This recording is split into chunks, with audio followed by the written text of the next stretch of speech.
Este es el nuevo libro de César Vidal. Hay dos libros. Pensé que ibas a traer La escalera de Jacob, que es mi última novela, sí. Y este que es El legado de la reforma, una herencia para el futuro. Mi pregunta, este libro se presenta el sábado de la feria, el sábado 29. 19 de noviembre. En la feria del libro de Miami, que es una de las cosas más exquisitas que tiene Miami. Aquí no es solo playa y cafecito cubano, hay una feria del libro maravillosa, hay un festival de teatro maravilloso, así que piensen en Miami en otros términos que nos hace falta.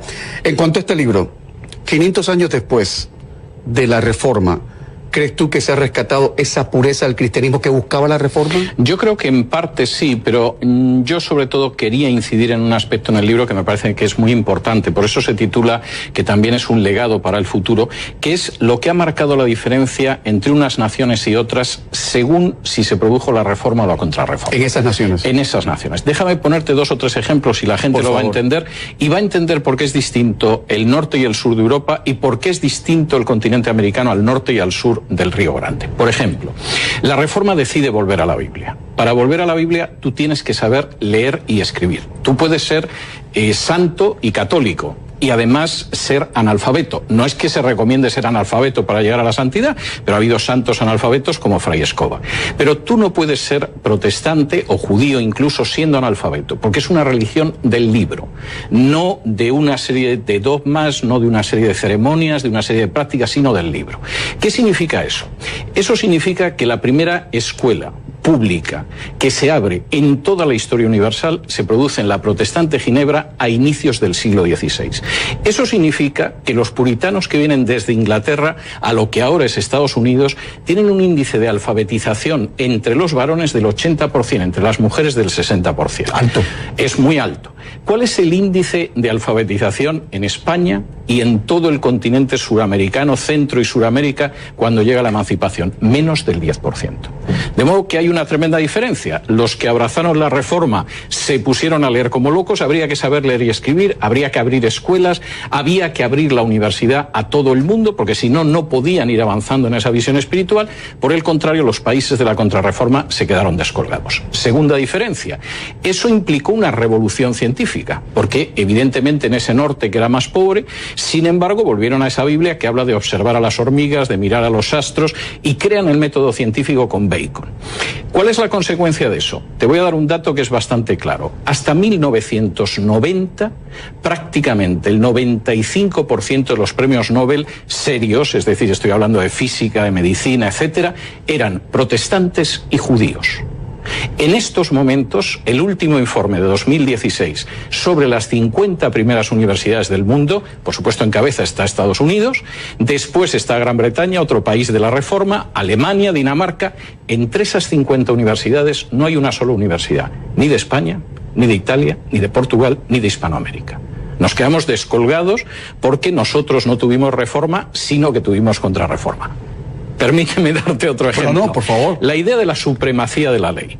La reforma vuelve a la supremacía de la ley porque, entre otras cosas, llega a la conclusión de que tiene que haber una ley que esté por encima del rey y que esté por encima incluso del Papa. El rey, el emperador, el Papa no pueden estar por encima de la ley. Así que prefiguraba el Estado laico así. Exactamente, claro, ellos prefiguran el Estado laico. Lo primero que hay es eso. ¿Qué sucede? Pues que en 1640, mientras España termina de desangrarse, porque se ha convertido en la espada de la contrarreforma y en medio de las guerras religiosas se desangra a pesar de todos los metales preciosos que vienen de América, Inglaterra decapita a un rey. No es que sea un mérito decapitar a un rey, pero tienen que decapitar a un rey porque efectivamente ese rey ha querido colocarse por encima de la ley y por encima del Parlamento. Claro, esos son trayectorias distintas. ¿Cuál es nuestra experiencia en España, en Portugal, en Italia y al sur del Río Grande? Que todos sabemos que hay gente que está por encima de la ley, que todos sabemos que hay gente que nunca va a comparecer ante la justicia, que además los caudillos, sean de izquierdas o de derechas, aparecen continuamente. Bueno, o no se van. O no se van. O no se van. Hay uno que no se va. Y efectivamente esa es una gran diferencia. Y hay otra diferencia que voy a marcar, aunque podría señalar muchas más, pero que me parece importante. Como la reforma se basa sustancialmente en la Biblia, su visión del ser humano es prudentemente pesimista. Es decir, no cree que hay una autoridad suprema y absoluta que nos va a bendecir a todos, sea el Papa, sea el emperador o sea Fidel Castro. No. O sea, que hay que trabajarlo. Lo que cree es que el ser humano en realidad tiende hacia el mal.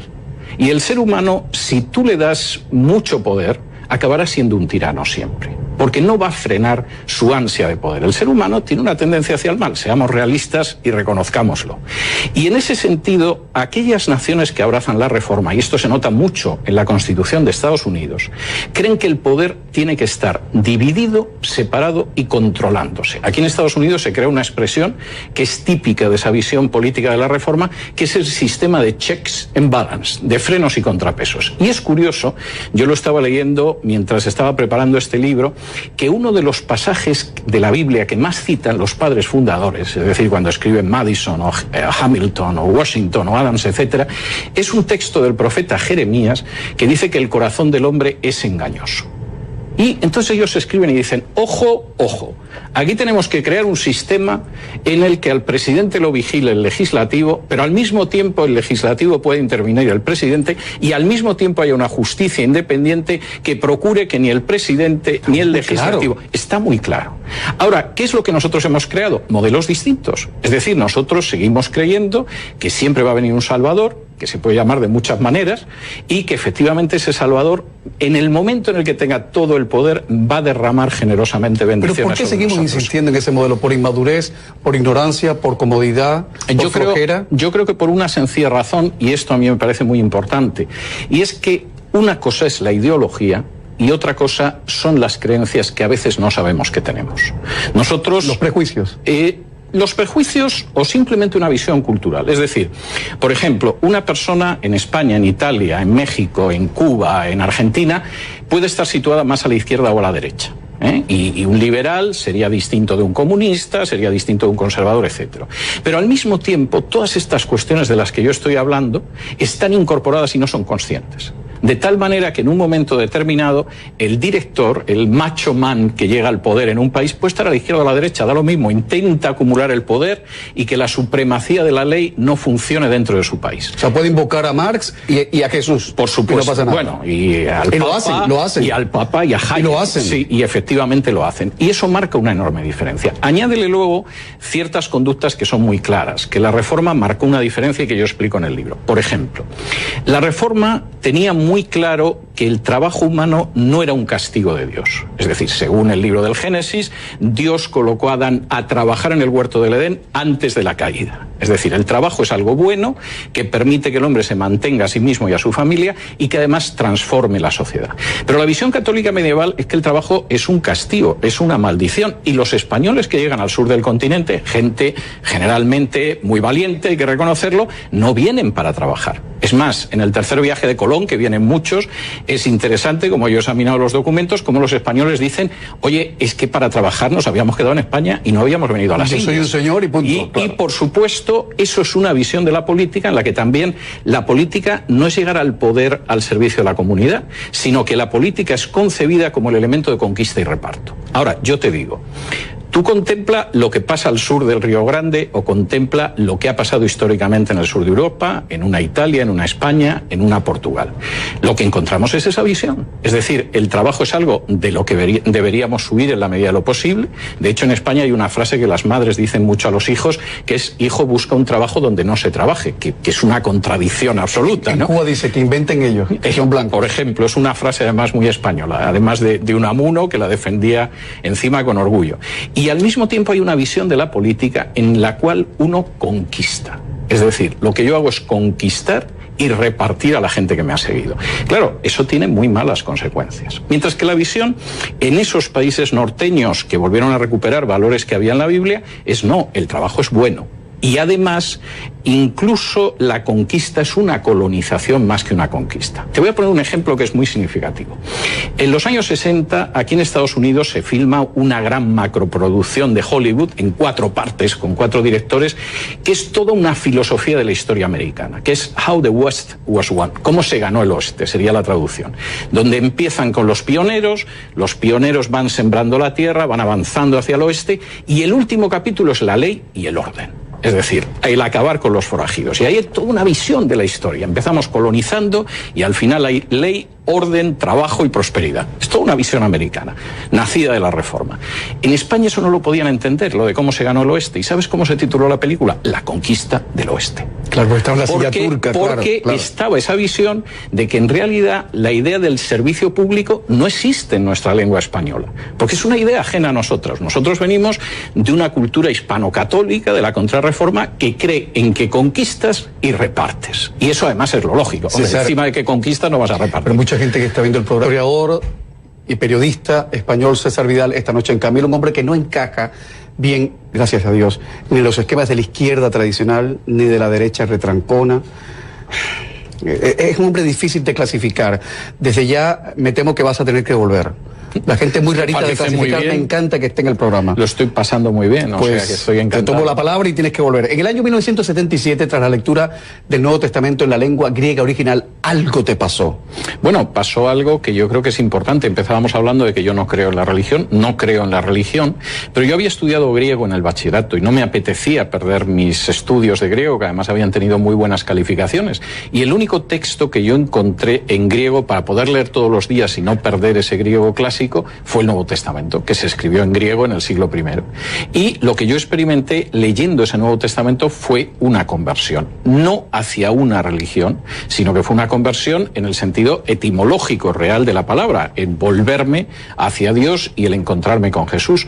Yo sí creo en una relación personal con Dios, creo efectivamente en seguir las enseñanzas de Jesús y al mismo tiempo soy enormemente desconfiado de la religión. Es más, creo que Jesús desconfiaba enormemente de la religión.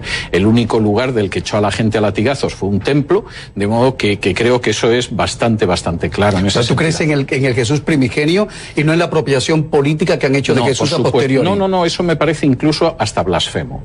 Es decir, a mí me parece absolutamente blasfema la manera en que se ha utilizado la figura de Jesús, lo mismo para defender que Jesús era un guerrillero como el Che Guevara, que para defender que Jesús pues era el defensor de una serie de estructuras que eran opresivas, que justificaba, por ejemplo, esclavizar a los indígenas en Hispanoamérica y mandarlos a morir en las minas del Potosí. Y hace años Time Magazine, no sé si lo recuerdas, publicó una cosa.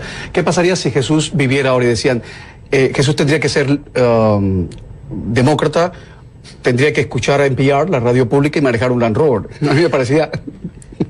Yo creo que Jesús sentiría enormes tentaciones de echar de muchas iglesias a la gente que hay en las iglesias, como hizo en el Templo de Jerusalén. Y de los medios de comunicación. Creo que sería enormemente crítico con los medios de comunicación y con los políticos, y creo que tendría enormes posibilidades, quizá no de que lo crucificaran porque ya no se estila, pero tener un accidente de automóvil, por ejemplo, que es como a veces se deshacen de los disidentes. O un envenenamiento por polonio. Exactamente. O esas cosas que inventan cierta gente. Exactamente. Que no nos pase nada a ti y a mí por lo que hemos hablado esta noche. No, sobre todo a ti, por favor. Seguro que eres un hombre lúcido. Seguro que no. No, ha sido un placer. Disidente de profesión. Me encantan los disidentes de profesión, César. Ha sido un placer. Muchas gracias. Ha sido un placer. Tienes que volver, por favor. Lo haré encantado, Dios mediante.